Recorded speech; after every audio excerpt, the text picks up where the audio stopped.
हम तो अपने हिंदू भाइयों को भाई समझते हैं, ये हमारे हम वतन हैं। तो नुपुर शर्मा इस्तेमाल होने वाली चीज़ है, लेकिन हमें जानना है, हमें ये जानना है कि गुस्ताख़ रसूल ये आज नहीं सदियों से चला आ रहा है। हम लोगों के जज्बात से खेलना ये इन लोगों का एक काम बन चुका है। ईमान वाले अपने हिसाब से काम करते हैं, अपने मुताबिक चलते हैं। तो हम सबसे पहले ये जानना है हमें कि ऐसे लोग हमारे करीब क्यों आ रहे हैं, क्योंकि हम जगह दे रहे हैं। आज अगर हम जगह नहीं देते इन लोगों को तो ऐसे सवालात हम लोगों की ज़िंदगी में नहीं आते। नुपुर शर्मा का विवादित बयान और मुसलमानों पर ज्यादती को लेकर सामाजिक कार्यकर्ता जुफैर आलम ने आज कहा कि कमी हमारे अंदर है, हम खुद इस्लाम की बताई हुई चीज़ों पर अमल नहीं कर रहे हैं। साथ ही उन्होंने कहा कि युवाओं को खुद पर मेहनत करने की ज़रूरत है। आइए सुनते हैं। नुपुर शर्मा पे आप क्या कहेंगे, और नुपुर शर्मा को जो बीजेपी से निकाला गया इस पर क्या कहना चाहेंगे?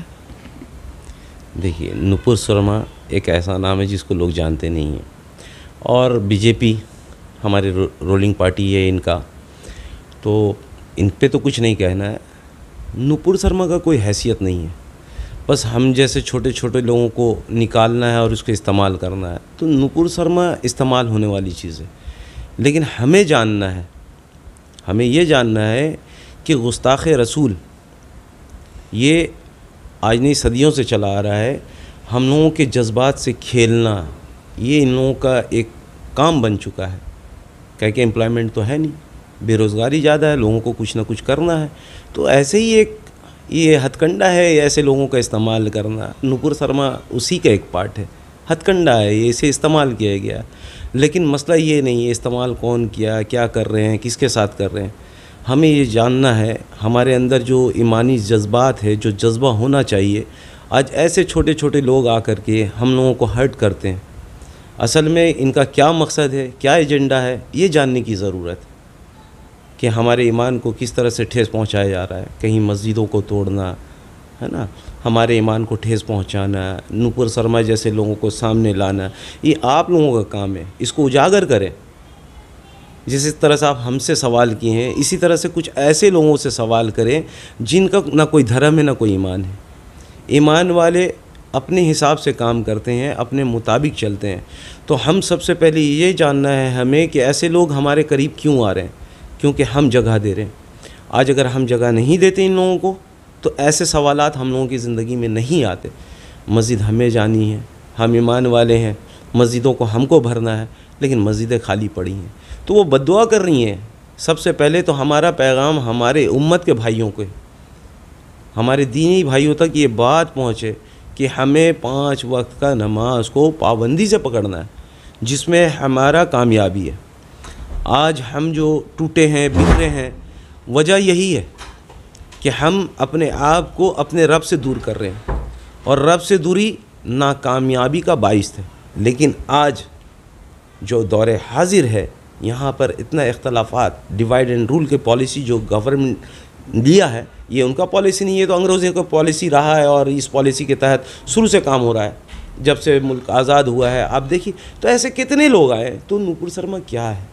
बात है कि ऐसे लोगों के लिए हुकूमत से ये हम लोगों का एक मतलब क्या बोलते हैं उसको, मतलब डिमांड है, ऐसा नहीं बोलेंगे, बल्कि मेरा हक है डिमांड नहीं करना। ये तो हमारे गवर्नमेंट को समझनी चाहिए कि यहाँ का जो मुल्क और मिल्लत के मामलात में ऐसे लोग उभर के आ रहे हैं जो जज्बात को ठेस पहुँचा रहे हैं, इन लोगों को कड़ी से कड़ी सजा दे। इसके लिए आपका ज़रूरत नहीं लेना, इतनी सारे प्रोपेगेंडा चल रहे हैं, क्या हुकूमत को नहीं पता है? अच्छा ये बताइए, मुसलमानों पे इतना जुल्म क्यों हो रहा है? क्यों टारगेट में मुसलमान है हर वक्त? क्या कमी है ऐसी? मुसलमान के अंदर कमी हो ही नहीं सकता। ईमान वाला का जो दीन है ये बिल्कुल मुकम्मल दीन है। हम कमी तो नहीं बोल सकते कि कमी मेरे अंदर हो सकता है, लेकिन जो हमारे मज़हब ने सिखाया है, जो हमारे मज़हब का तालीम है, अगर उसको मान के चले तो हमसे आप ये सवाल नहीं करते। चूँकि हम इस चीज़ को छोड़ रहे हैं जो हमारी दीनी तालीम है, जिससे हम आगे बढ़ते हैं, जिससे हमारा प्रोग्रेस है, ये हम नहीं इम्प्लीमेंट कर पा रहे हैं। ये हमारी पस्ती का हाल है, मौजूदा पस्ती इसी पे है कि भाई हमको जो टारगेट करना था, हम जिस चीज़ को टारगेट करके चल रहे हैं बिल्कुल जुदा है, हमारे दीन से बिल्कुल अलग है ना। ये मुक़द्दर पर से जो है एक ईमान है हमारा कि अल्लाह ने मेरा अच्छी और बुरी तकदीर को रखा है, तो तकदीर पर हम लोगों जो भरोसा किए थे वो भरोसे से हट गए ये हमारा पस्ती है। हम नमाज से दूरी बना लिए, ये मेरी पस्ती का हाल है। क्योंकि पूरा का पूरा अगर कामयाबी जो चाहते हैं हम, जो कामयाबी, आपका सवाल क्या पता नहीं, लेकिन कामयाबी वाली ज़िंदगी जो है नमाज पे है ना, और हम इससे गाफिल हैं। आज हम मस्जिद नहीं भर रहे, कम तादाद के लोग हैं, मस्जिद पर हमला है। अगर यही मजमा इकट्ठा रहता तो क्या ऐसा हो सकता था? लोग मस्जिद को तोड़ जाते? ऐसा नहीं हो सकता था। ये कमी हमारा है जो आज हम मौका दे रहे हैं लोगों को, और उस मौका का भरपूर फ़ायदा उठा रहे हैं। ये हमारी पस्ती का हाल है, ये हमारा हालात है। हमारे लोग एक दूसरे से जो है इख्तलाफ रखते हैं, मोहब्बत तो दिखा रहे हैं, दिखावा तो है कि हम मोहब्बत करते हैं, लेकिन क्या एक दूसरे को माफ़ कर रहे हैं? मुआशरे में माफ़ी को आम किया जाए, मुआशरे में सलाम को आम किया जाए, अपने छोटे बड़े को सलाम करें। सलाम से तो हमदर्दी है। अगर हम अपने दुश्मन को भी सलाम करेंगे तो उसका दिल नरम पड़ जाएगा। हम मिल ही नहीं रहे ऐसे लोगों से। हम आपस में एक दूसरे को देखते तो कता रहमी, और कता रहमी कता ताल्लुक़ तो हमें डुबा रहा है। हमें एक दूसरे से मिलना है, एक दूसरे को माफ़ करना है। अगर मेरी कोई कमी है तो हम सामने वाले से बढ़ कर के कदम बढ़ाएं, उससे दिल मिलाएं, गला मिलें, उसको बताएं कि भाई तू माफ़ कर दे। माफ़ करने वाला जो है वो बड़ा होता है, और माफ़ी मांगने वाला कभी छोटा नहीं हो सकता। ये तो हालात है। हिंदू मुस्लिम राजनीति पे क्या कहना चाहेंगे? और आप एक सोशल एक्टिविस्ट हैं, तो आप युवा को कैसे इंस्पायर कर सकते हैं? हाँ माशाल्लाह, ये तो बहुत अच्छा सवाल आपने कर लिया। देखिए, हिंदू मुसलमान का जो राजनीति है मेरे पास नहीं है। हम तो अपने हिंदू भाइयों को भाई समझते हैं। ये हमारे हमवतन हैं, ये हमारे साथ साथ चलते हैं। आप कारोबार के एतबार से मिसाल ले लीजिए, आज मुसलमान के साथ क्या हिंदुओं का कारोबार नहीं है? तो अगर हम इसको राजनीति से जोड़ दें तो एक दूसरे से जो है जुदा हो जाएंगे, क्योंकि इस मुल्क में यही तो खूबसूरती है। मैं अपनी बात करूं, मेरे बहुत सारे दोस्त हैं, कितना का नाम मैं गिनवाऊं, अनगिनत हैं। इन लोगों से तकरीबन मेरा 25-30 साल का रिश्ता है, और सारे जब फुटबॉल का ज़माना रहा तो भी हिंदू भाई हमारे साथ थे, आज भी हमारे साथ है, ईदों पे आना जाना। हम इसको राजनीति नहीं समझते। जो लोग इसे राजनीति समझते हैं उनके लिए राजनीति होगा, हम तो इसको एकता समझते हैं। और यही मेरा पैगाम है, यही मेरे नौजवानों को इंस्पायर करेंगे। अगर हम उनसे कता ताल्लुक़ करेंगे, अगर हम उनको गले नहीं लगाएंगे तो वो भी गुमराह हो जाएंगे। हमें तो आगे बढ़ के उनको गले लगाना है, हमको उनको समझाना है, और वो समझते हैं। समझाना भी नहीं, वो समझते हैं। बहुत लोग हमसे बोलते हैं यार आलम भाई ऐसा है, हमने नहीं यार ऐसा नहीं है, ऐसा है। वो मानते भी है बात को। तो यहाँ अपने नौजवानों को हम जो इंस्पायर करेंगे, हम तो कोई लीडर नहीं है। एज ए सोशल वर्कर एक बात ये कहना चाहेंगे कि आप अच्छा करो। सोशल वर्कर का काम ही यही है कि हम लोगों का काम आएंगे, उनकी दुआओं के साथ खड़े रहेंगे तो उनके दिलों में भी जगह रहेगा। उनके दिल में जगह बना लेंगे तो हमें नहीं लगता कि कहीं और जगह बनाने की ज़रूरत है।